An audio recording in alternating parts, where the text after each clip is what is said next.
qaniydi shunaqa ayol bo'lsa, billa hamma narsani harakatini qilsangiz, noldan ko'tarilsiz. Har bitta momentini, har bitta narsasini tsinit qilasiz. Nimaga noldan ko'tarilish yaxshi? Chunki noldan ko'tarilganingizda u qizni siz обеспечить qila olmaysiz nimadirda. Ishi обеспечить qila olmasligingizga sizga u rozi bo'lib, siz yoningizda qolishi birinchi o'rinda. Shu gapni aytdingmi? Da bir xil fikr bildiryapmiz. Menimcha bu eng katta hozirgi ayollarda bo'lib turgan muammo. To есть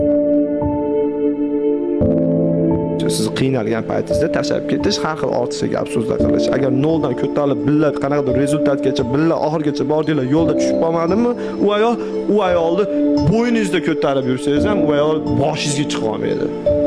Ya'ni bo'yningizda o'tirib, siz tinch qilib, boshingizdan o'pib ketadi u qiz. Sizga shu bo'yningizni to'g'rilab yo'l-yo'lakka ko'rsatdi. Unaqa ayolni qo'lda ko'tarib bo'yningizga yurish.